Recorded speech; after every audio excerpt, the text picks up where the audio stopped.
राधा स्वामी जी। बाणी बाणी अज्ञात अनामी सतनाम सतपुरुष की।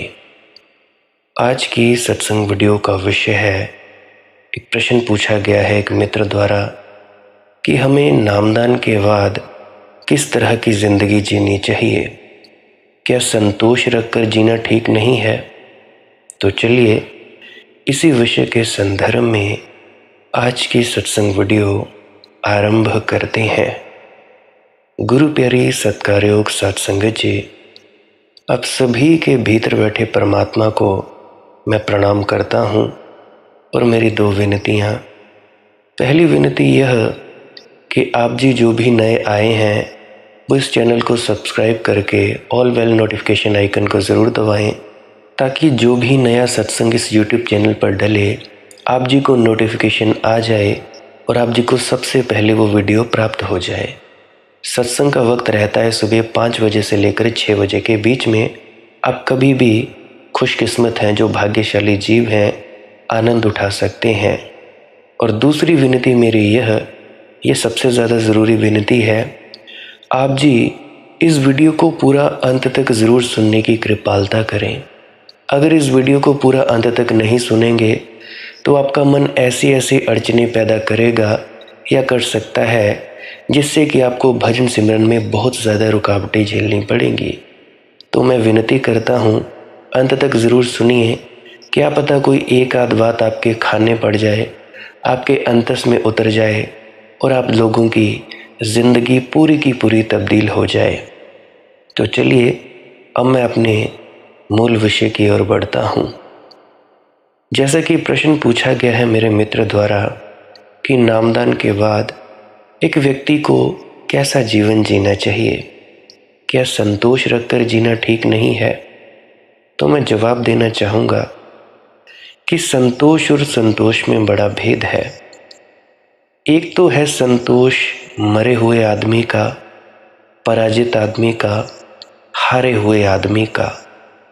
वह संतोष मालूम होता है लेकिन संतोष है नहीं, तृप्ति है नहीं। भीतर तो लपटे हैं असंतोष की, भीतर तो आग लगी हुई है कि और चाहिए और चाहिए और चाहिए, पेट पूरा भरा हुआ नहीं है। लेकिन बाहर से समझ लिया अपने को कि जीत तो सके नहीं, हार को भी सहन कठिन मालूम होता है। तो हार को लिपा पोत लिया संतोष की भांति। कहानी तुम लोगों ने सुनी होगी पुरानी लोमड़ी की। एक लोमड़ी छलांग लगाती है, बहुत छलांग लगाती है अंगूर के गुच्छे को पाने के लिए, फिर नहीं पहुंच पाती। बहुत छोटी पड़ जाती है, हारी थकी उदास चित्त वापस लौटती है। पर कम से कम एक आश्वासन है कि किसी ने उसकी हार देखी नहीं। लेकिन तभी खरगोश पास की झाड़ी में छिपा बाहर आता है और कहता है, चाची क्या हुआ, अंगूरों तक पहुंच ना सकी। लोमड़ी ने कहा कि नहीं, पहुंच क्यों ना सकूं, मेरी पहुंच के बाहर क्या है, मैं तो चांद तारे तोड़ लाऊं। लेकिन अंगूर खट्टे थे, पहुंचने योग्य ही ना थे। तो एक तरह की संतुष्टि है, जिन अंगूरों तक ना पहुंच पाओ उन्हीं को खट्टा मान लेना।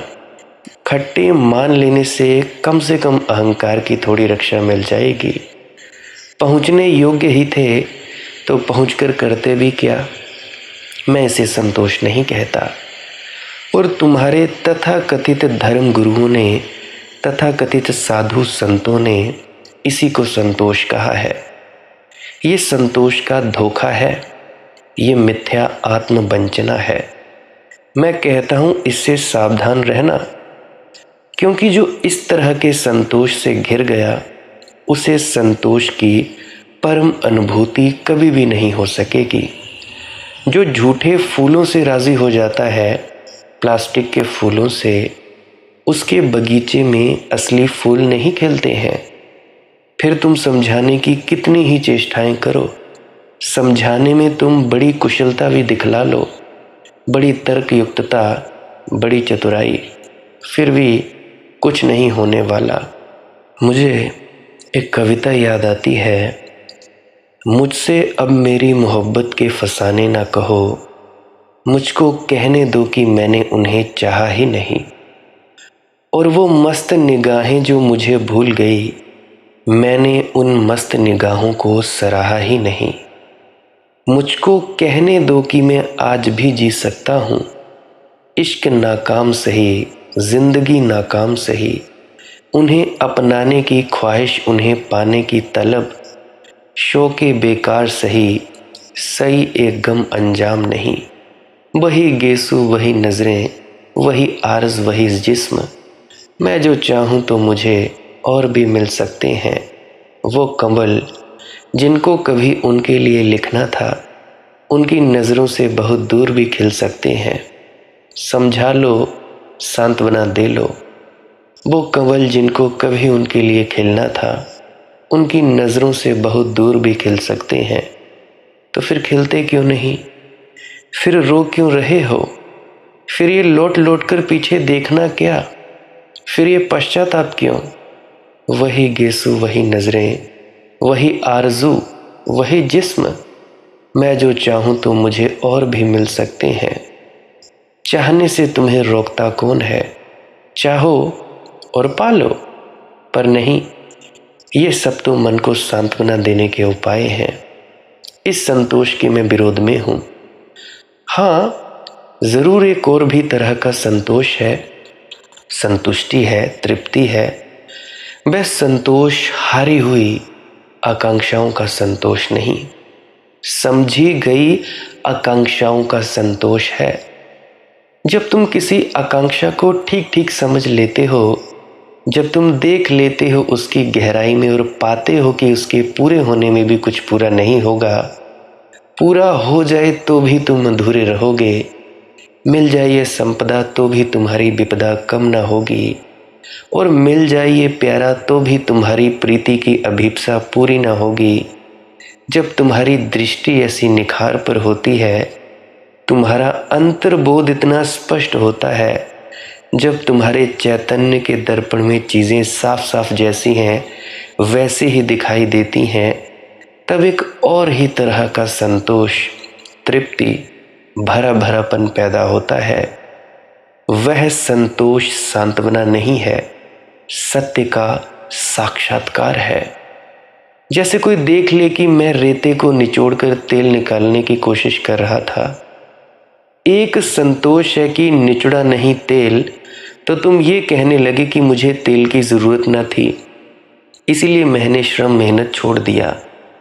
और एक संतोष है कि तुमने गौर से देखा, पहचाना, परखा, साक्षी बने और पाया कि रेत में तेल होता ही नहीं। तुम लाख उपाय करो तो भी रेत से तेल निचड़ेगा नहीं। ऐसी प्रतीति में, ऐसे साक्षात्कार में एक संतोष की वर्षा हो जाती है। पहले संतोष में अभीप्सा का दमन है, दूसरे संतोष में अभीप्सा का विसर्जन है। दूसरे संतोष को साधना नहीं होता, समझना होता है। पहले संतोष को साधना होता है। पहले संतोष से आदमी साधु बन जाता है और दूसरे संतोष से आदमी सच्चा संत हो जाता है, प्रबुद्ध हो जाता है। मैं कहता हूँ, झूठे साधु होने से बचना, महात्मा बुद्ध होने से कम पर मत रुकना। संतों महात्माओं की, संत कबीर जैसे, गुरु नानक देव जी महाराज जैसे, संत दरिया जैसे व्यक्ति होने से कम मत रुकना। वही तुम्हारी परम क्षमता है। ईश्वर होना हमारा स्वभाव है, परम सौभाग्य की घटना है। सत्य की छाया की तरह संतोष आना चाहिए। पिटे कुटे कपड़े झाड़ फूंक कर किसी तरह अपने को मना लेना, समझा लेना, ऐसे लाचार संतोष से सावधान रहना। इसी लाचार संतोष ने इस देश के प्राणों को विषाक्त किया है। इसी लाचार संतोष ने सारी दुनिया के तथाकथित धार्मिकों को एक थोथे धर्म में आबद्ध किया है। न उसकी आंखों में रस है, न उनके प्राणों में गीत है, न उनके पैरों में नृत्य है। ये किस तरह का संतोष हुआ भैया? ये संतोष गाता नहीं, ये संतोष नाचता नहीं, इस संतोष से फूल झड़ते नहीं। ये कैसा संतोष, वसंत आ गया और एक भी फूल नहीं खिलता। ये कैसा वसंत, बसंत आए तो प्रतीत भी हो, प्रमाण भी तो हो। हाँ, कोई बीड़ा बजे, कोई बांसुरी बजे, कोई घूंगर नाचे, कोई मीरा उठा ले अपना इकतारा और हो जाए मगन, तो संतोष। मैं नाचते हुए संतोष का पक्षपाती हूँ। मुर्दों की तरह, गोबर गणेशों की तरह बैठे गए लोगों को मैं संतुष्ट नहीं मानता। सिर्फ हारे थके लोग हैं, सिर्फ डरे हुए लोग हैं, और इतना भी उनमें साहस नहीं है, इतनी भी हिम्मत नहीं है कि कह देते कि मैं हार गया, कि मैं कभी हार नहीं सकता। जो सुनिश्चित थी, मगर मैंने बीच से ही अपने पैर मोड़ लिए, जाने योग्य ही ना माना मंजिल को। तो याद रखना, जब तुम्हारे जीवन में साफ साफ दिखाई पड़ने लगे कि यहाँ हर कामना, हर वासना, हर आकांक्षा पराजित होने को आबद्ध है, क्योंकि हर कामना असंभव की कामना है, तब उस बोध की झलक, उस बोध का सरगम तुम्हारे भीतर बजेगा। उसी का नाम संतोष है। जब तुम देखोगे कि धन कितना ही पालो, कुछ भी नहीं पाया जाता। सिकंदर भी तो खाली हाथ विदा होते हैं। खाली हाथ हम आते, खाली हाथ हम विदा होते। फिर ये बीच में थोड़ी देर के लिए हाथ को भर लेना और हाथ को भरने के धोखे खाने बेमानी है, अर्थहीनता है।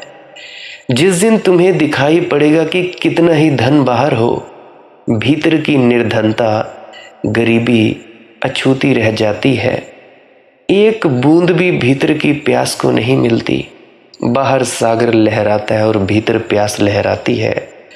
बाहर जल का सागर, भीतर प्यास का सागर, और दोनों का कोई मिलन नहीं होता। कितने ही बड़े पदों पर चढ़ जाओ, कितनी ही ऊंची सीढ़ियों को चढ़ जाओ, जहां मर्जी चले जाओ, लेकिन तुम जैसे हो वैसे के वैसे रहते हो। ना कहीं कोई फूल खिलता, ना कहीं कोई दिया जलता, ना कोई रत्नों की खान हाथ में आती है।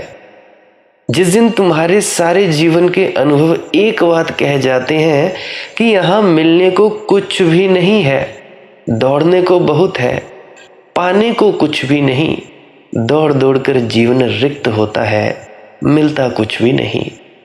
जिस दिन इस बोध में तुम ठिठक जाते हो, बोध से, प्रज्ञा से, होश से, इस अनुभव से, इस सघन प्रतीति से तुम्हारे पैर रुक जाते हैं। नहीं कि तुम रोकते हो, नहीं कि तुम अपने को संभालते हो, नहीं कि तुम कस्में लेते हो कि अब धन की आकांक्षा ना करूंगा, कि अब धन का त्याग करता हूं। ये तो मूढ़ों के काम है। अब जैसा कि तुम खाना खा रहे हो, 4 रोटी की भूख है, तो 4 रोटी खा ली, सब्जी खा ली, और तुमने पानी पी लिया या लस्सी पी ली या जो भी तुम पीना चाहते थे पेय पदार्थ पी लिया, पेट ऊपर तक भरा है। कोई लाख कोशिश करे कि ये लो एक और रोटी खा लो, तुम फिर ये थोड़े ना कसम खाओगे कि मैं रोटी नहीं खाऊंगा, मैं रोटी की आकांक्षा ना करूंगा। तुम्हारा पेट भरा है तो त्याग क्या करोगे? तो उसी प्रकार से ये नहीं तुम कहते कि मैं धन का त्याग करता हूं। सब मूर्खों की बातें हैं। जो कहता है अब धन की आकांक्षा का त्याग करता हूं, वह यही कह रहा है कि मैं संसार में कुछ था जिसका मैं त्याग कर रहा हूं। अभी बोध नहीं हुआ, होश नहीं आया। जिसको बोध होता है, क्या छोड़ना क्या पकड़ना, जहां है जैसा है ठीक है। तो मेरी एक बात याद रखना दीवानों, ना यहाँ पकड़ने को कुछ है, ना छोड़ने को कुछ है। तब तुम्हारे भीतर जो शांति की वर्षा होती है, उसका नाम है संतोष, परम संतोष, परम तृप्ति। जिंदगी में सिर्फ मैंने की तुम्हारी कामना, और वह भी लालसा ऐसी की जो पूरी ना हो। विश्व ने मांगी जगत की संपदा, और मैंने स्नेह के 2-4 कण। सत्य ने मुझको कहा खोटा खरा, मैं राह पर जोड़ता टूटे सपने। जिंदगी में सिर्फ मैंने की तुम्हें ये याचना, और वह लालसा ऐसी की जो पूरी ना हो। ये कोई लालसा पूरी होती नहीं, ना हुई है ना होगी। लालसा का वह स्वभाव नहीं, इच्छा का वह स्वभाव नहीं। इस स्वभाव का बोध जिसे हो जाता है कि मांगो की भिखमंगे ही रहोगे, कि खोजो की कभी न पा सकोगे, कि दौड़ो की हार निश्चित है। जिसे ये प्रतीतियां सघन हो जाती हैं, वह ठहर जाता है, रुक जाता है, दौड़ गिर जाती। वासना कामना का जाल अपने आप हाथ से छूट जाता है, और उस ठहरे हुए क्षण में, उस विश्राम की घड़ी में जो ना कभी सोचा था, जो ना कभी मांगा था, जो ना कभी सपना देखा था, वह सब उतर आता है। परमात्मा आता है, सचखंड उतर आता है। परमात्मा की छाया, सचखंड की छाया है संतोष, मोक्ष की छाया है संतोष। तो इसीलिए मैं कई दफ़ा आप लोगों से विनतियां करता हूँ कि भाई मांगा मत करो। दुनिया की चीज़ें चाहिए, हाँ मांग लो, कोई बात नहीं, ज़रूरत है, 2 रोटी तो खानी ही पड़ेगी। भूखे भजन न होए गोपाला, ये लो अपनी कंठी माला। कि भाई भूखे तो भजन नहीं होता, नहीं हो सकता, क्योंकि तुम लाख कोशिश करो, तुम्हारे घर में रोटी नहीं खाने को, तुम्हारी पत्नी बच्चे भूखे हैं, तुम भजन नहीं कर सकते। बस एक वक्त का खाना मिल जाता है, हाँ फिर तुम कर सकते हो। 4-4, 5-5 दिनों के तुम भूखे हो, या घर की चिंता है, बच्चों की चिंता है, पत्नी की चिंता है, फिर तुम भजन नहीं कर सकते। जैसे ही भजन में बैठोगे, चिंता वही की वही। या तो तुम्हारी खुद की ही पत्नी बच्चे तुम्हें तंग करेंगे कि पैसा लाओ, हमें भोजन दो, और भी बहुत सी ज़रूरतें हैं, ठीक है इनको मांग लेना, ज़रूरतों के हिसाब से मांग लेना। पर यह भी मत करना परमात्मा के आगे अरदास करना कि परमात्मा मेरे झोले भर दो, मेरे ट्रंक भर दो, मेरी तिजोरियां भर दो, मेरा बैंक बैलेंस बन जाए। इसकी भी मांग मत करना, और इसकी कोई ज़रूरत भी नहीं है। क्या ज़रूरत है इस चीज़ की कि तुम लोगों को ज़रूरत है 10,000 की, 20,000 की, और तुम लोग कामना कर रहे हो, इच्छा कर रहे हो 10 लाख की। ऐसी कामनाएं व्यर्थ हैं। मैं कहता हूँ इतनी कर ही इच्छा करो कि ज़रूरत पूरी हो जाए परमात्मा। जैसे बाबा कबीरदास जी कहते थे कि मैं भी भूखा ना रहूं, साधु ना भूखा जाए, साईं इतना दीजिए, कि मुझे इतना दे परमात्मा कि मैं तो भूखा रहूं ही ना, कोई याचक, कोई भूखा आ जाए मेरे पास, साधु सन्यासी, उसको भी मैं भूखा ना भेज सकूं। बस इतनी ही प्रार्थना है। अगर तुम लोग इतना ही करोगे, तुम्हारे भीतर सच्चा संतोष आएगा, सच्ची तृप्ति आएगी। ये जो तुम लोग अपनी नींदें हराम कर रहे हो, दौड़ धूप कर रहे हो, भाग दौड़ कर रहे हो, नहीं जी इतना कमाना है, इतना कमाना है। अरे यार तुम लोग ज़रा सोचो, क्या तुम लोग इस धन का अपने ऊपर उपयोग कर पाते हो?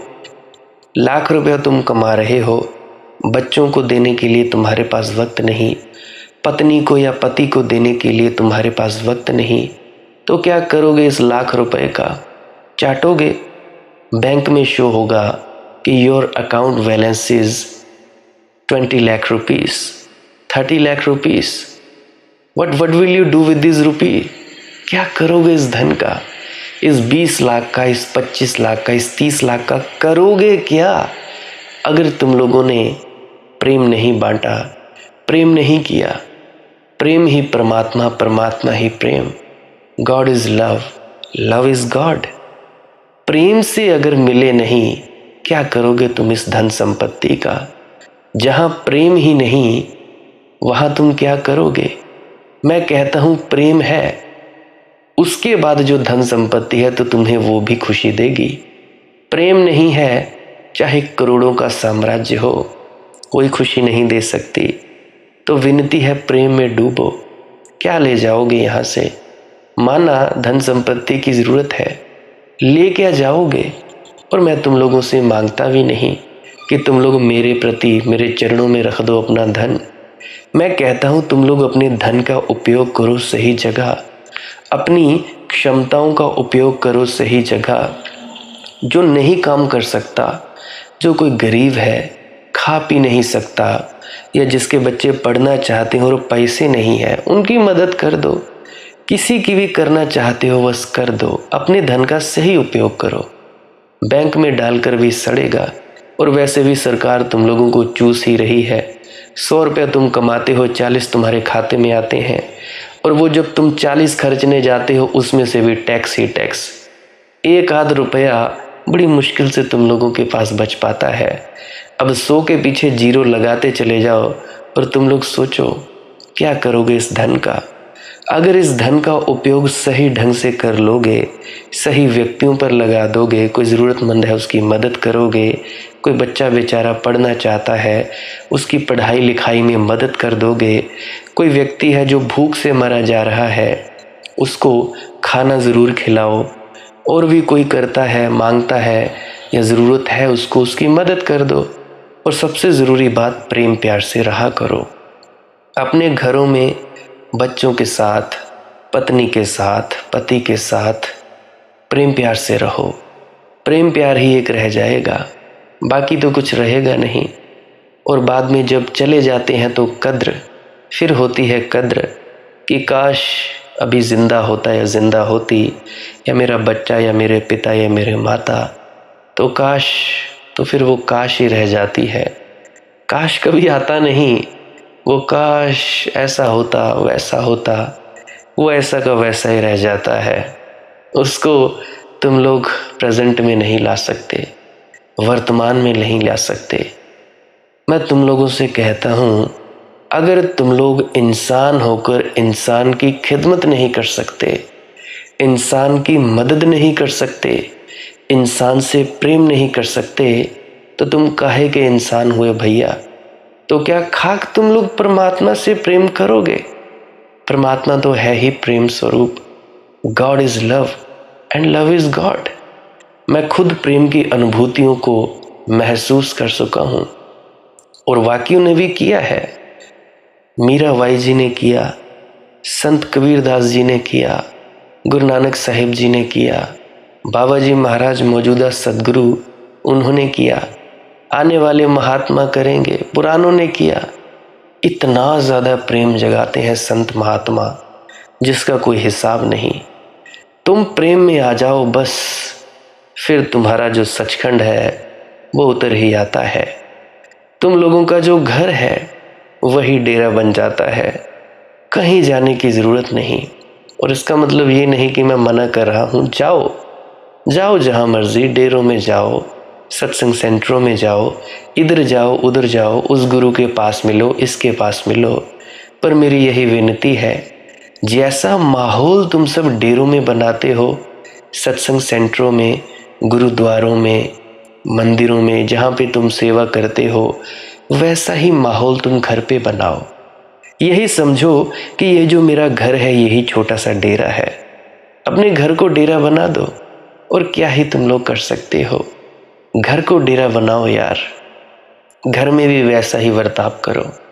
घर में भी जैसा प्रेम से तुम डेरों में बुलाते हो, डेरों में सेवा करते हुए, सत्संग सेंटरों में सेवा करते हुए बड़े प्रेम से बात करते हो, बिना किसी चाहत के।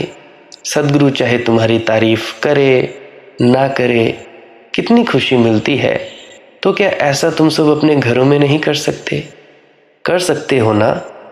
अगर डेरे में या किसी गुरु के पास जाकर तुम इस बात की चाहत ही नहीं करते कि कोई हमारी तारीफ करे या ना करे, उसको कहते हैं निष्काम सेवा।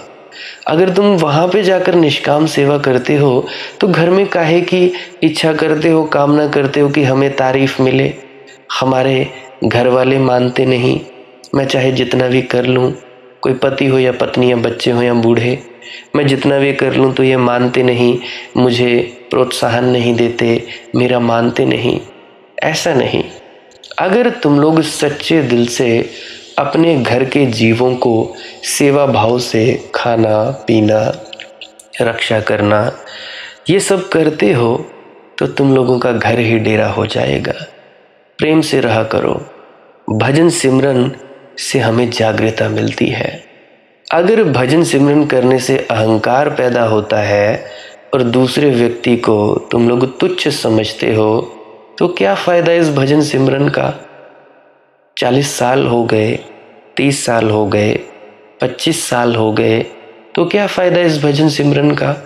अगर घर में, गृहस्थी में, संसार में तुम लोगों का व्यवहार अच्छा नहीं है।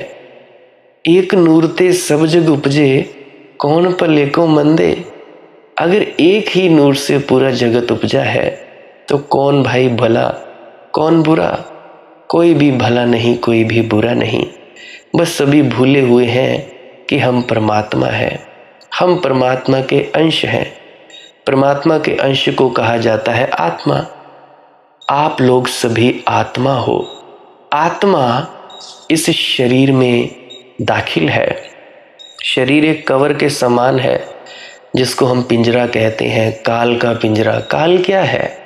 काल है वक्त, समय का पिंजरा। काल क्या है? मन, मन का पिंजरा। काल क्या है? मृत्यु। इस शरीर में मृत्यु आएगी। इस तरह से कहा जाता है कि यह जो शरीर है ये किराए का मकान है, काल का पिंजरा है। काल कोई ऐसी एंटिटी मत समझो कि वही कोई व्यक्ति होगा या कोई देवी देवता होगा। तुम लोगों ने पता नहीं कितनी का कल्पनाएं बना ली हैं, ब्रह्मा विष्णु महेश बना लिए हैं, ये बना लिया, वो बना लिया। हालांकि ये संकेतिक थे, संकेत। अब जैसे बोर्ड पे लिखा होता है दिल्ली 25 किलोमीटर दूर, या दिल्ली का छोटा सा नक्शा बना दिया, या हिमाचल का नक्शा बना दिया। अब तुम लोग वो नक्शे को देखोगे और बोलोगे ये दिल्ली है, उसको मानने लगोगे, तो वो नक्शे पर बनाया गया जो चित्र है क्या वो दिल्ली है? ज़रा खुद से सोचो। नहीं, वो दिल्ली नहीं है। ये तो दिल्ली जाकर ही पता लगेगा कि क्या बात है। तुम लोग कहोगे यार ये जो नक्शा बनाया है ऐसी तो दिल्ली है ही नहीं। तो उसी प्रकार से ये ब्रह्मा विष्णु महेश और भी जितने भी प्रकार के तुम्हारे देवी देवताएं हैं ये कल्पना मात्र हैं। इसका मतलब ये नहीं कहता कि ये नहीं होते। मैं कहता हूँ जिस प्रकार से तुम लोग सोचते हो इनके बारे में वैसे नहीं है, क्योंकि तुम लोग वही सोच सकते हो जो तुम लोगों ने देखा है। क्या ही सोच सकते हो? मानो अगर किसी ने पानी पिया नहीं या शहद नहीं खाया, शहद नहीं खाया और किसी को पता ही नहीं कि शहद होता क्या है, किस तरह का, कभी देखा ही नहीं, तो वो व्यक्ति क्या सोचेगा शहद के बारे में? कुछ नहीं सोचेगा। उसको पता ही नहीं कि शहद क्या है, तरल पदार्थ है, सख्त होता है, बर्फ की तरह होता है, पता ही नहीं, सोच से ही परे है। तो ठीक उसी प्रकार से ये जो परमात्मा का अनुभव है ये बिल्कुल अलग ही बात है। प्रेम से जियो। तो ये जो ब्रह्मा विष्णु महेश वगैरह देवी देवता हैं ये अलग ही टाइप की ताकतें हैं। अब देखो बिजली है, एक ही बिजली है, इलेक्ट्रिसिटी एक ही तरह का करंट है। जब वो करंट बल्ब में जाता है तो वही करंट रोशनी देता है। जब वो करंट फ्रीज़र में जाता है, रेफ्रिजरेटर में जाता है, वही करंट ठंडा कर देता है। और जब वो करंट हीटर में जाता है तो वो गर्म कर देता है। कुछ लोग तो खाना भी बनाते हैं। जब वो करंट वॉशिंग मशीन में जाता है तो कपड़े धोने लगता है। तो ऐसे ही करंट अलग अलग तरह से अलग अलग रूपों में दिखाई देता है। और उसी करंट की वजह से आप लोग अपने मोबाइल फ़ोन पर, टीवी स्क्रीन्स पर, कंप्यूटर पर, लैपटॉप की स्क्रीन्स पर मेरी इस वीडियो को सुन रहे हो। मेरी इस आवाज़ को तब्दील किया जा रहा है करंट में, और करंट को फिर से तब्दील किया जा रहा है मेरी आवाज़ में। आप लोग सभी मुझे घर बैठे सुन रहे हो। अब अगर कोई करंट की पूजा करने लगे और करंट के 10-6 हाथ बनाने लगे तो उसको आप लोग क्या कहोगे? मूर्ख ही कहोगे। क्योंकि करंट और बिजली, ये जो इलेक्ट्रिसिटी है, ये जो आप लोगों के घर के इलेक्ट्रिकल अप्लायंसेस में पड़ी है, ये बिल्कुल अलग चीज़ है। इसका कोई लेना देना नहीं है 10 हाथों से, 4 हाथों से। अब देखो, अगर तो बिजली का सही उपयोग हो रहा है, बिजली के कानून के हिसाब से तुम लोग चल रहे हो, तब यही बिजली आप लोगों का फ़ायदा दे रही है। यही बिजली आपका खाना भी बनाती है, हीटर जैसे होता है सेकने के काम भी आता है, आपका पानी ठंडा करते हैं, आपका जो कपड़े हैं वॉशिंग मशीन के माध्यम से आप अपने कपड़े धो सकते हैं, मिक्सी ग्राइंडर आप उसमें अपना कुछ भी पेस्ट बना सकते हैं, जूस निकाल सकते हैं, एक ही करंट। तो जिस तरह से ये करंट है उसी प्रकार से परमात्मा का जो करंट है, देसी उदाहरण समझा रहा हूँ, जो चेतन सत्ता है, चेतना मात्र है, वो भी अलग अलग ढंग से दिखाई दे रहा है। किसी मनुष्य में है तो मनुष्य की तरह परमात्मा, वृक्ष में है तो वृक्ष की तरह परमात्मा, कीड़े में है तो कीड़े की तरह परमात्मा, अगर देवी देवता है तो देवी देवता की तरह परमात्मा। एक ही करंट सभी में प्रवाहित हो रहा है। देवी देवताओं को विशेषता देता है, आप लोगों को विशेषता देता है, और यह करंट सभी में जाता है। वो कहते हैं ना बाइबल में, आदि में शब्द था, शब्द परमात्मा के साथ था और शब्द ही परमात्मा था। In the beginning there was word, word was with God and word was God. And also written in the Bible कि God create us in his own image. परमात्मा ने हमें अपनी ही शक्ल के ऊपर बनाया, इस तरह से कहा जाता है, लिखा है। और जब अनुभव हुआ, पाया, तो वाकई ये चीज़ सही है। परमात्मा हम में है, परंतु हमें इतना बोध प्राप्त होने के लिए हमारा ढांचा इस तरह से बनाया गया है, एक शीशे की तरह, कि हमें ये प्राप्त हो सकता है।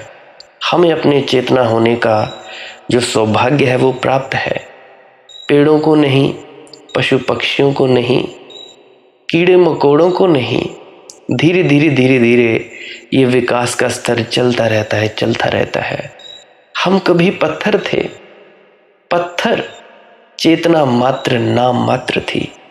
चेतना ऐसे कहो कि है ही नहीं या थी, नाम मात्र थी। पत्थर में भी प्राण है। तो जिन किन्हीं ने भी मूर्ति के सामने हाथ जोड़े, पत्थर के सामने हाथ जोड़े, उन्होंने उसी पत्थर में परमात्मा देखा। उसी पत्थर में चेतना डलती है और वही चेतना कीड़े मकोड़े, पेड़ पौधे, पशु पक्षी, जानवर, और फिर आके इंसानी जामा, इंसानी शरीर। अब बहुतों को ऐसा होता होगा कि ये व्यक्ति कैसा है, इसकी हरकतें कैसी हैं, ये एक दूसरे को मारना चाहता है, राज करना चाहता है, गुलाम बनाना चाहता है। तो ये सब संस्कार किसके हैं? पशुओं के। पशु लड़ते हैं आपस में। पशु चाहते हैं कि मेरा प्रभुत्व पूरी जगह पे हो, कि मेरा राज हो। अब जैसे शेर है, सियार है, और भी जहाँ जहाँ झुंड है, बंदरों के झुंड होते हैं, तो उनका यही रहता है कि किसके पास ताकत ज़्यादा हो। तो इससे आप लोग चिंता मत लिया करो कि कोई व्यक्ति अगर पशु समान है, लड़ता झगड़ता है, या क्रोध ही क्रोध करता है, मोह ही मोह में फंसा है, काम वासना में फंसा है, अहंकार में फंसा है, उसकी चिंता मत करो, मत परख करो। परख करने से सबसे बड़ा नुकसान एक ये होता है, अगर आप लोग किसी को परखोगे, बार बार कहोगे तू चोर है, तू ये है, तू वो है, वो फलाने की स्त्री ऐसी है, उसका पति ऐसा है, ऐसा है, तो याद रखना, अगर तुम किसी की निंदा कर रहे हो, किसी की बुराई कर रहे हो, तो किसी की बुराई करने के साथ साथ आप लोगों के कान भी वो सुन रहे हैं। तो वो संस्कार आपके भीतर भी ठहर रहा है। आप लोगों ने चीज़ें कैसे सीखी? बचपन में थे, उलटने लगे, एक बार उल्टे, दूसरी बार, तीसरी बार, फिर अपने घुटनों के बल चलने लगे, फिर उसके बाद थोड़े थोड़े खड़े होने लगे, गिरने लगे, दोहराते रहे, दोहराते रहे, दोहराते रहे, उठते बैठते, धीरे धीरे धीरे धीरे चलने लगे। अब तो दौड़ भी लेते हो। अब कई बुजुर्ग हैं, उनके तो घुटने रह गए हैं, घुटने नहीं चलते, घुटने दुखते हैं, चलो वो बात और है। परंतु आज जो तुम्हारा अनुभव है, कैसे सीखा तुम लोगों ने? रिपीट रिपीट रिपीट, दोहराव से, रिपीटिशन करते गए करते गए करते गए करते गए, दोहराव करते गए और तुम सीख गए। पहली कक्षा में बैठे दोहराव किया, सीखते गए। एक एकम एक, एक दूनी दूनी, दो एकम दो, दो दूनी चार, 2 1 is equal to 2, 2 into 2 is equal to 4, अ आ ई ई A B C X Y Z, उड़ा आड़ा और भी कई तरह के अल्फ़ाबेट्स तुम लोगों ने सीखे। दोहराते गए दोहराते गए, आगे बढ़ते गए, बढ़ते चले गए, बढ़ते चले गए, और आगे और आगे, और तुम लोग बढ़ते बढ़ते बढ़ते आज ये बने। तो ये रिपीटिशन है। अब बहुतों के घर में होते हैं, कोई फैमिलीज होती हैं, दूसरों को भला बुरा कहती हैं, उससे वो गुण हम में आ जाते हैं। ये मैंने एक दफ़ा पहले भी एक उदाहरण दी थी। वो क्या थी कि तुम लोग अचार के बारे में सोचो, अचार के बारे में सोचो, आम के बारे में, पिज़्ज़ा के बारे में, बर्गर के बारे में, नूडल्स के बारे में, मोमोज, स्प्रिंग रोल्स के बारे में, पास्ता के बारे में, या कोई वो भी मनचाही सब्ज़ी, कुछ भी सोचो। तो जैसे सोचने मात्र से वो अंदर फ़ोटो तस्वीर बनती है ना, और वो खुशबू आने लगती है आम के अचार की, लीची की, सेब की, अनार की, या जो भी तुम्हारी फेवरेट डिश है, बर्गर, पिज़्ज़ा या चाउमीन, नूडल्स, रामेन, तो इन चीज़ों की खुशबू तुम्हारे अंदर आने लगती है। तो अगर इस सोचने मात्र से खुशबू आ सकती है, तो दोहराव से किसी की निंदा कर रहे हो तुम लोग कि वो फलाने की बहू ऐसी है, उसका बेटा ऐसा है, या वो ऐसा करता है वैसा करता है, तो उससे तुम लोगों का नुकसान होगा, बहुत ही ज़्यादा नुकसान होगा। किसी की बेटे की निंदा कर ही रहे हो कि वो चोर है चोर है चोर है, तो तुम्हारा बेटा भी सुन रहा है और तुम भी सुन रहे हो, तो हो ना हो तुम लोगों में भी वो आदतें आ जाएंगी, तुम्हारा बेटा भी चोर बन जाएगा। तुम्हारे बेटे में भी अगर तुम किसी के बारे में बोल रहे हो कि भाई वो शराब पीता है, नशे करता है, हमारे बेटे तो नहीं करते, नहीं नहीं नहीं नहीं, हमारा बेटा नहीं पीता बीड़ियाँ, हमारा बेटा नहीं पीता सिगरेट, तो ये जो सभी जितनी भी हैं वो आदतें बेटे में। मैंने बहुत से ऐसे परिवार देखे जिनके माता पिता कुछ नहीं खाते पीते, पर उनके बेटे सब कुछ खाते पीते। और उनमें से एक उदाहरण मैं खुद हूँ। मेरे पूरे खानदान में मेरी दादी की माँ से लेकर मेरी दादी, मेरी बुआ, 2 बुआएं, मेरे पापा, पिताजी और मेरे चाचा जी, इन्होंने कभी शराब नहीं पी, कभी मांस नहीं खाया, और एक दूसरे की निंदा करते रहे। न मेरी माँ ने खाया, न मेरी नानी ने खाया, उनका भी खानदान ऐसा ही। एक मैं ही इकलौता ऐसा निकला जिसने सब खाया सब पिया, क्योंकि मेरी दादी जी हमारे गांव में सभी खाते पीते थे। अक्सर कहा करती थी कि वे फलाने दा मुंडू बड़ी शराब पींदा, हमारे पहाड़ी में, कि बहुत ज़्यादा शराब पीता है, नशे करता है, वो मांस खाते हैं, ऐसा करते हैं वैसा करते हैं। तो प्रभाव पड़ गया, मेरे पे पड़ा, और कॉलेज में गया, सब खाया पिया। ऐसा कोई दिन नहीं होगा जिस दिन मैंने छोड़ा होगा।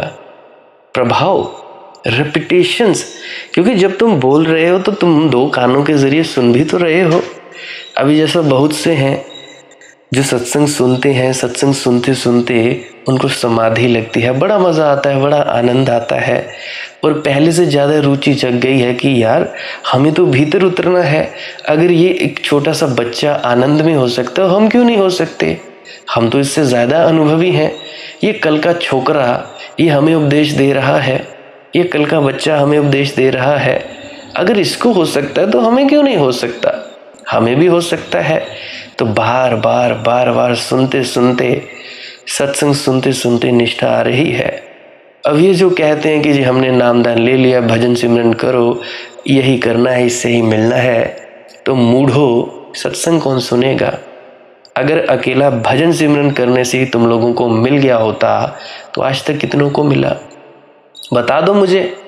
कोई बिरला ही होगा जिसका अपने गुरु से अटूट प्रेम होगा, वही पहुंचा होगा। अब इसमें तो बड़ी शर्म की बात है कि एक शिक्षक 30 बच्चे और 30 में से सिर्फ एक पास, बाकी 29 फेल। बड़ी शर्म की बात है। उस फेलियर का कारण यह है कि अपने शिक्षक की बातों को माना नहीं, अपने शिक्षक की बातों पर अमल नहीं किया, और ना ही अपने शिक्षक से प्रेम से ही तो सब कुछ आदान प्रदान होता है। अब जितनों का भी मुझसे प्रेम है, मुझे समझाने में कोई अड़चन नहीं होती, कोई अड़चन नहीं होती। वो मेरी भावना से, मेरी फीलिंग से, मेरी वाइब्रेशन से समझ जाते हैं। एक अक्षर बोलता हूँ और पूरी लाइन समझ जाते हैं। तो प्रेम होना बड़ा ही ज़्यादा ज़रूरी है। बिना प्रेम के कैसे समझोगे?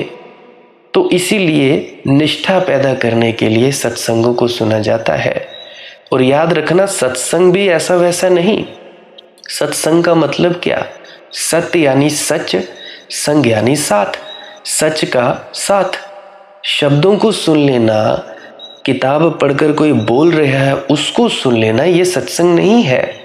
सत्संग का मतलब होता है कोई ऐसा व्यक्ति जो उस सच को छू चुका है, उस सच में जीता है, एक सच्चा सुच्चा व्यक्ति है। सत यानी सत के बाद संत, बिंदी लग गई संत, परमात्मा के साथ एकाकार हो गया संत। कोई आत्मावान व्यक्ति, परमात्मा में लीन व्यक्ति, उसकी जो वाणी है, उसकी वाणी में जो शब्द है वो अमृत की तरह उस परमात्मा के घर से लपेट कर आते हैं। और वो अमृत तुम लोगों के कानों में पड़ता है। अगर उसके पास बैठे हो तो उसकी जो वाइब्रेशंस हैं, उसकी वेव्स हैं, उसकी शक्ति है, तुम लोगों के शरीरों को झंकृत करने लगती हैं। अंदर से नाचने लगते हो, आनंदित होने लगते हो। तब होता है सत्संग। ये नहीं कि किसी को भी सुन लिया, रस है नहीं। याद रखना, जो व्यक्ति आत्मावान व्यक्ति होते हैं ना, आत्मावान, जिन्होंने अपनी आत्मा को जाना होता है, आत्म साक्षात्कार किया होता है, उनकी वाणी में बड़ा रस होता है, बड़ा ही ज़्यादा आनंद होता है। ऐसा लगता है कि ये बोले जाएं, बोले जाएं, बोले जाएं। मुझे आज भी याद है, मैं महाराज चरण सिंह जी को सुना करता था। एक सत्संग बंद हुआ, दूसरा लगाया, बोलते एक ही से वो एक ही सत्संग, एक ही बात रिपीट रिपीट रिपीट। परंतु मुझे बड़ा अच्छा लगता था कि ये बंदा बोलता रुके ना, बस ये बोलता चला जाए और मैं सुनता जाऊं। और ऐसे ही जब मैं ब्यास में जाता हूँ, मुझे बड़ा आनंद आता है कि ये जो व्यक्ति हैं सामने बैठे हो, ये बोलते जाएं। जो हमारे बाबा जी महाराज हैं, हमारे अभी के हैं सदगुरु, तो वो बोलते जाएं, बोलते जाएं। आवाज़ में इतना रस, इतना माधुर्य, चाहे वो क्वेश्चन आंसर्स में बोलें, चाहे वो लाइव सत्संग में बोलें। अभी तो वैसे लाइव उनका है नहीं, आए नहीं है। बड़ा ही आनंद आता है उनके पास, उनकी वाणी को कानों में सुनने से। इसको कहते हैं सत्संग। सच्चे व्यक्ति के साथ, सच के साथ सत्संग। सत्संगी, जो सच के साथ रहता है, साथी, उसको कहते हैं सत्संगी। अभी आप लोगों में से कोई सत्संगी नहीं है। कहते हो कि जी ना हम सत्संगी हैं, नहीं भाई, तुम लोग सच का साथ होते ही नहीं हो, तुम झूठ संगी हो। खुद को झूठ संगी बोला करो, सत्संगी ना बोला करो। अगर तुम लोगों में झूठ फरेब है, भेदभाव है, इंसान होकर इंसान से नफरत करते हो, भेदभाव करते हो, झूठ संगी बोला करो। कहा करो कि भाई हम झूठ संगी हैं, हम नहीं सत्संगी। इससे ज़्यादा बेहतर होगा, ताकि गुरु के ऊपर उंगली ना उठे। गलतियां तुम्हारी और उंगली बाप पे उठ जाती है। फिर कहते हैं कि पता नहीं गुरु ही बेकार है, गुरु ही झूठा है, गुरु में पावर नहीं है। नहीं भैया नहीं। बच्चों से पहचान होती है उनके माता पिता की। बच्चों के संस्कारों से पहचान होती है कि उनके माता पिता कैसे हैं, कितने संस्कार दिए हैं। वो कहते हैं ना, जैसा बाप वैसा बेटा, जैसी माँ वैसी बेटी। तो उस प्रकार से अपने गुरु महाराज की लाज रखा करो। मैं नहीं कहता, बहुत से हैं जो मुझे ब्यास वालों के अलावा और भी सुनते हैं, बाहर सुनते हैं, कनाडा में, ऑस्ट्रेलिया में, अमेरिका में, कंबोडिया में, कोलंबिया में, नेपाल में, इंडिया से बाहर सुनते हैं। बहुत से गुरु होंगे, उनके मेंटोर्स होंगे, अंग्रेजी में मेंटोर्स, रहस्यवादी होंगे बहुत सारे। तो उनके पास जाकर उनकी बेइज्जती मत किया करो। बेइज्जती यानी क्या? उनका उपदेश अमल में लाना है, ये नहीं कि उनके सामने। गुरु की खुशी इसमें ही है कि तुम घर में अच्छा माहौल बनाओ, अच्छा वातावरण बनाओ, तुम प्रेम प्यार से रहो और भजन सिमरन करते रहो। भजन सिमरन में आगे क्या क्या करना है ये तुमको जानकारी मिलेगी सत्संगों में। जो कहता है कि जी हमें ज़रूरत नहीं, वो बेकार है, फालतू। नाम ले लिया, करना क्या है क्या नहीं करना है, अड़चने जो आएंगी उनका क्या करना है। कोई डरता है, कोई एकदम से उड़ने लगता है। क्या करोगे यार उन सब का, क्या करोगे? फिर से वापस आ जाओगे, फिर कहोगे कि जी हमारी गुरु के पास ताकत नहीं, जी हमें नहीं मिला। मैं कहता हूँ अगर एक गुरु सच्चा है, उसके पास नहीं मिला तो बाकियों के पास भी नहीं मिलेगा। सबसे पहले अमल में लाने की चेष्टा किया करो। अमल में लाओ, फिर कुछ ना पाओ, हाँ फिर तुम गुरु पर उंगली उठाओ। क्या पता हमारा गुरु ठीक नहीं। अगर तुम लोग अमल में नहीं ला रहे हो और फालतू ही बातों में तुम उसका हलवा बना रहे हो बातों का, तब कुछ नहीं बनेगा, कुछ नहीं मिलेगा। तो विनती यही, सत्संग भी अवश्य सुना करो। सत्संग सुनते सुनते सुनते सुनते निष्ठा पैदा होती है, होती जाती है और तुम लोगों का फायदा होता जाता है। तुम लोगों को अपनी कमियों का पता लगता है, अपनी खूबियों का पता लगता है।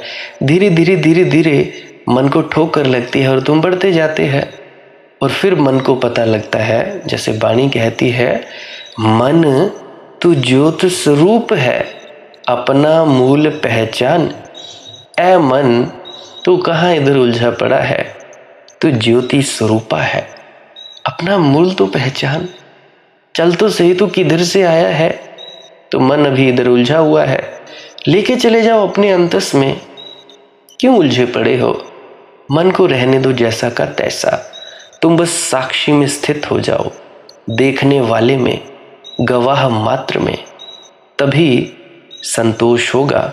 सच्चा संतोष है सचखंड उतर आना। सचखंड मतलब सत्य की जगह उतर आई। तुम पहुंच जाओगे। रहता तुम्हारा शरीर इधर और तुम होगे सातवें आसमान पर। इस तरह से फायदा होगा। ऐसे का फायदा बातों में, बातों का मजमून थोड़े ना है। ये उस मालिक की मौज है। भगवत कृपा हुई, गुरु कृपा हुई, हो ही रही है सत्संगों के माध्यम से। अब विनती है तुम लोग खुद पर आत्म कृपा करो। आत्म कृपा यानी क्या? आत्म कृपा यानी खुद पर कृपा करो कि भैया हम अपने आप को पहचाने, खुद को जगाने की चेष्टा करो। जितना जगते जाओगे पता लग जाएगा कि तुम कौन हो। हु एम आई?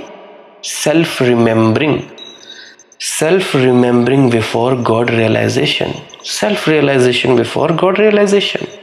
खुद का अनुभव स्वभाव में उतरना है। स्व यानी क्या? मैं, मेरे होने का भाव, स्वभाव, स्वस्थ, स्व उपस्थित, अपने मैं में उपस्थित। सच्चा मैं क्या है? ये थोड़े ना कि शरीर हो, मन हो, बुद्धि हो। और जो व्यक्ति बुद्धि से समझने की चेष्टा करते हैं, मैं तो करता हूँ, बेवकूफ है। एक छोटी सी बूंद समुद्र को क्या खाक जानेगी? एक छोटे से रेत को, कण को जानने की तुम लोगों की औकात नहीं। तुम लोग बुद्धि से उस अज्ञात को जानोगे। अज्ञात की यात्रा अज्ञात होकर ही करनी पड़ेगी, तभी बात बनेगी। और किसी ने कमेंट में लिखा था, कोई थे, उन्होंने लिखा कि भाई बाबा जी महाराज तो कहते हैं कि हमें ऐसा करना चाहिए और आप हमें तुम कहते हो। अरे भाई, मैं बाबा जी महाराज नहीं हूँ। मेरा होना अलग है। मैं अस्तित्व में अलग टाइप की विशेषता लेकर आया हूँ। मुझे परमात्मा में अलग ढंग से बनाया है। और मैं तो उनकी धूल के समान भी नहीं हूँ भाई, पैरों के। कहाँ बाबा जी महाराज, कहाँ एक तुच्छ व्यक्ति। अगर मैं बाबा जी महाराज जैसा होता तो कब के तुम लोग मेरे अमल कर लिया होते। सुनते हो रोज, अमल करते नहीं, फिर मैं करूँ तो करूँ क्या। और तुम सब इसीलिए करोगे ताकि तुम लोगों को ठोकर लगे। कोशिश करता हूं कि ठोकर लगवाने की लगती रहे। कईयों के फिर भी कान पर जूं नहीं रेंगती। अक्सर देखता हूं, सत्संग सुनते हैं, 800 से ज़्यादा वीडियोस मैंने अपलोड कर रखी हैं और फिर भी वही प्रश्न। क्या मतलब है इसका? समझ में नहीं आया, ढंग से नहीं सुना, यही बात है। इसलिए कहा करता हूं कि 8 बार, 10 बार, 25-25 बार सुना करो एक ही वीडियो को। नहीं समझ आए और पूरी सुना करो, बार बार सुनो, ताकि कोई तो बात खाने में चले। अगर नहीं बात खाने में आती तो ध्यान में उतर जाओगे, फिर तो सूझबूझ आ ही जाएगी। तो विनती है, अंतस में उतरो, प्रेम रखो, ध्यान में उतरो, डूब जाओ, नॉन डूइंग में उतरो। और अगर किसी का कोई प्रश्न हो तो कमेंट सेक्शन में पूछ सकता है, या कमेंट सेक्शन में राधा स्वामी लिख सकता है, या इंस्टाग्राम, फेसबुक, टेलीग्राम, वहाँ पे सर्च करें मालिक की मौज सत्संग, वहाँ पे आप जी अपना प्रश्न लिख सकते हैं। और मेरी एक विनम्र विनती है कि मैंने पिछली 2-3 वीडियो के पहले एक नंबर दिया था अपना व्हाट्सएप का, तो कृपया सुबह कोई कॉल ना करे, दोपहर के 2 बजे से लेकर 7 बजे तक। अगर मैंने व्हाट्सएप बोला तो प्लीज़ कृपया व्हाट्सएप ही किया करें, क्योंकि मेरा शरीर भी आप लोगों के शरीर की तरह है। कोई सुपर ह्यूमन तो हूँ नहीं कि सुपरमैन कि अपना शरीर है वो ड्यूरेबल है, लेज़र निकलती है मेरी आँखों से। नहीं भाई नहीं, आप जैसा ही हूँ, आप जैसा ही गृहस्थ जीवन में हूँ। तो जैसे आप लोगों को ऐसी दिक्कत होती है, मुझे भी हो जाती है। पहले व्हाट्सएप पर पूछ लिया करो कि भाई हमने कॉल करना है या नहीं करना है। वो मैंने इसीलिए दिया व्हाट्सएप नंबर, ताकि सभी कनेक्ट हो पाएँ। ये थोड़े ना कितनी देर में किसी के साथ कॉल पर बात कर रहा हूँ पाऊँगा, 1 मिनट 2 मिनट। अगर व्हाट्सएप के माध्यम से जुड़ोगे तो जब मुझे लगेगा कि आपको समझाने के लिए कॉल की ज़रूरत है तो मैं कॉल खुद ही कर लेता हूँ। आप लोगों को इतनी भी कष्ट करने की ज़रूरत नहीं है। आपको आपसे ज़्यादा, मुझे आपको ज़्यादा पसंद है चिंता करना आपकी, कि भाई नहीं, आप लोगों को ज़रूरत है तो ज़रूरत को पूरा किया जाएगा। और मैं कौन सी अपॉइंटमेंट्स लेता हूँ या डॉक्टर के समान पर्चियों के पैसे लेता हूँ कि 200 रुपये पर्ची या 100 रुपये पर्ची या 500 रुपये पर्ची। फ्री ऑफ कॉस्ट है। कोई धन नहीं, कोई संपत्ति नहीं, कोई लेना नहीं, कोई देना नहीं। सिर्फ सवाल पूछो, निवारण करो, आनंद में उतरो, बस मेरी फीस हो गई। तुम लोग मज़े में हो जाओ, मस्त हो जाओ। मेरी यही फीस है, मेरी यही दक्षिणा है, और क्या ही दे सकते हो। सांसारिक चीज़ें मेरे पास सब है, पूरी दुनिया का मालिक हूँ। शहंशाह ने शहंशाह बनाया है, पूरी दुनिया मेरी है, क्या दोगे तुम? मेरी ही सृष्टि में से निकालकर मुझे क्या दे दोगे? ये मुझे पहले ही है मेरे पास। मुझे चाहिए तुम लोगों का अहंकार। अहंकार मुझे दे दो और प्रेम लेके चले जाओ। नष्ट होता जाएगा, अहंकार नष्ट होता जाएगा। आपके कोई भी गुरु महाराज हो, उनको अपना अहंकार समर्पित कर दो, बदले में शांति ले जाओ, समर्पण लेते जाओ, आनंदित हो जाया करो यार, पूरे मस्त रहा करो। ये तुम्हारी मस्ती, ये आनंद, ये बेफिक्री, ये चाहिए मुझे तुम्हारी तरफ से गुरु दक्षिणा। आनंदित हो जाओ 24 घंटे, नाम खुमारी नानका चढ़ी रहे दिन रात। ये जो खुमारी है ये दिन रात चढ़ी रहे, ना उतरे। तो आज के लिए बस इतना ही। भजन सिमरन किया करें, बाकी शेयर कर सकते हैं इस वीडियो को अगर अपने मित्रों परिजनों तक करना चाहते हैं तो।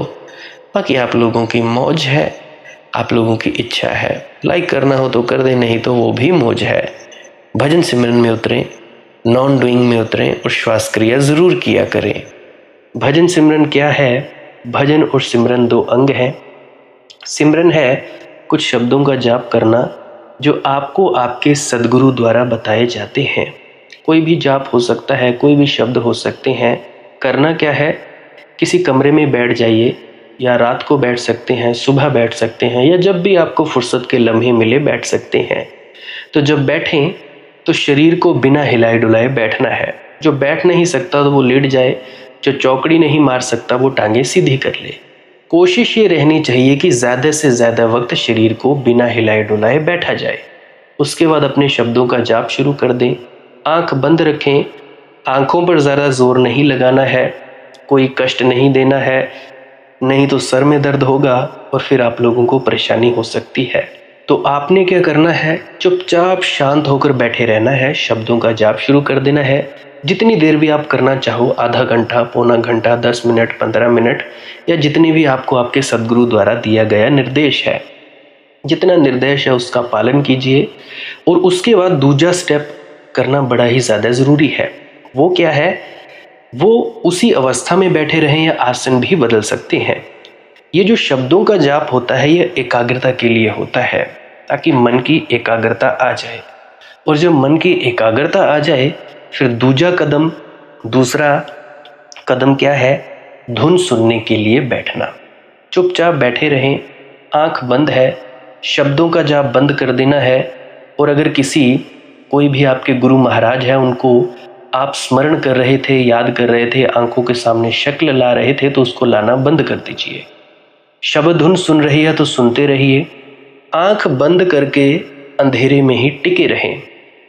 टिके रहना है और ये इच्छा नहीं करनी है कि कुछ दिखे, कहीं पहुंचा जाए, परमात्मा को पाना है, ये करना है, वो करना है। याद रखें, ना कुछ समझना है, ना कुछ देखना है। ऐसे ही अज्ञानी होकर इसी अंधेरे में पड़े रहें। इसी अंधेरे में पड़े रहना है बस। उसके बाद जो होगा सो होगा। और अगर कोई अनुभव हो भी गया तो इससे ये नहीं कि अगली बार फिर से कामना करनी है कि ये वैसे ही हो। कामना ही सबसे बड़ी अड़चन है, इच्छा ही सबसे बड़ी अड़चन है, किसी चीज़ की तृष्णा करना ही सबसे बड़ी अड़चन है, मांग ही वासना है। अगर परमात्मा चाहिए तो कुछ नहीं मांगना है, चुपचाप बस बैठो, अपने आराम में बैठो, अपने विश्राम में बैठो। धीरे धीरे धीरे वो होगा जो होना चाहिए। अगर मैं ज़्यादा बोलूँगा तो आप लोग फिर से उसकी कल्पना कर लोगे कि जी ऐसा होता है, खंड ब्रह्मांड ऐसे होते हैं, चांद तारे दिखेंगे, फलाना ढिकाना। तो मैं ऐसा नहीं कहूँगा। मैं बस इतना कहूँगा, जो कुछ दिखता है, कुछ भी दिख जाए, वो मन है, वो माया है। जो नहीं दिखता वही आत्मा है, वही आत्मा में होना है।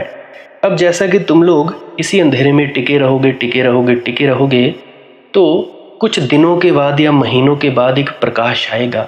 वो प्रकाश पूरे शरीर में फैलता जाएगा और धीरे धीरे तुम इस प्रकाश के सहारे अपने आप में स्थित होगे। अब देखो, इस प्रकाश को देखने वाले भी तुम हो और इस शब्द धुन को सुनने वाले भी तुम हो। अब जो ये शब्द धुन को सुनता है और प्रकाश को देखता है, ये तुम हो। तो अपने आप में स्थित होना है, अपने आप को जानना ही सच्चा आत्मज्ञान है। खुद को जानना, खुद को जान लिया, मालिक को फिर जान जाओगे। तो इतनी सी प्रक्रिया है। और आगे आप श्वास क्रिया भी कर सकते हो। ये मुझे बताई गई थी विजय शर्मा जी द्वारा। वो एक उच्च कोटि के संत हैं, तो उन्होंने मुझे बताई, और मेरा फ़र्ज़ बनता है कि आप सभी को बताऊं। वैसे तो मैं रोज़ रोज़ बताता हूं, फिर भी आज फिर से बता रहा हूं। श्वास क्रिया क्या है? नाक से सांस लेना है, मुंह से छोड़ना है। लंबा सांस लेना है नाक से और मुंह से छोड़ देना है। 15 मिनट करें, 20 मिनट करें, आधा पौना घंटा, जितनी देर भी आप कर सकते हो करें। करने के बाद करना कुछ नहीं है, चुपचाप आंख बंद करके बैठ जाना है। लेट सकते हो तो लेट सकते हैं, वो आपकी अपनी इच्छा है। नींद आ जाए तो सो जाना है, कोई शरीर को कष्ट नहीं देना है। अगर सर घूमने देना है, अगर आपका शरीर कांपे तो कांपने देना है।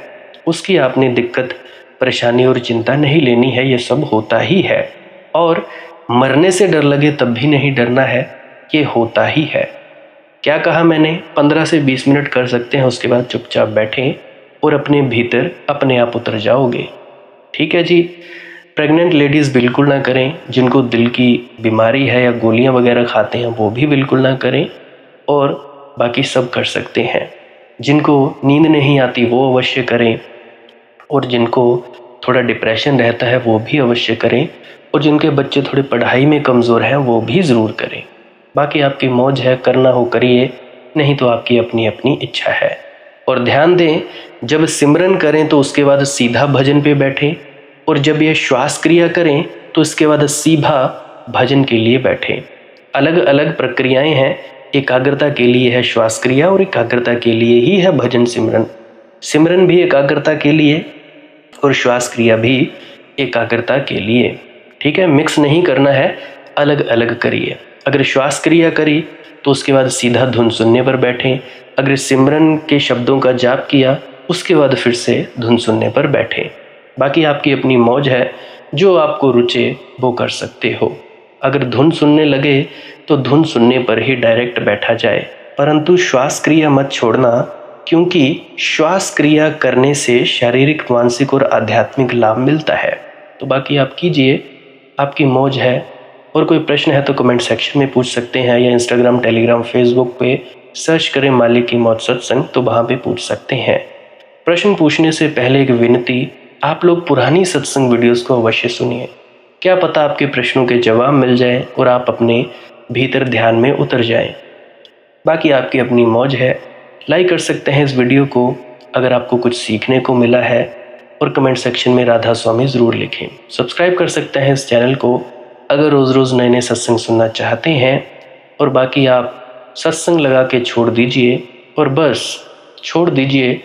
सुनते सुनते आप ध्यान में प्रवेश करेंगे या तो आप जी सो जाएंगे, तो आपकी मौज है। बाकी आप लोग अगर शेयर करना चाहो अपने मित्रों तक तो कर सकते हैं, नहीं तो मालिक की मौज है, कोई चक्कर नहीं है। आप मुझे इतने अंत तक सुनते हो, इतने अंत तक सुनने के लिए आपका बहुत बहुत शुक्रिया, बहुत बहुत धन्यवाद। और मुबारक हो आप लोगों ने जो आनंद प्राप्त किया। अब मैं अपने गुरु महाराज को प्रणाम करता हूँ, आप सभी के भीतर बैठे परमात्मा को भी प्रणाम करता हूँ। मेरा प्रणाम स्वीकार करें। राधा स्वामी जी।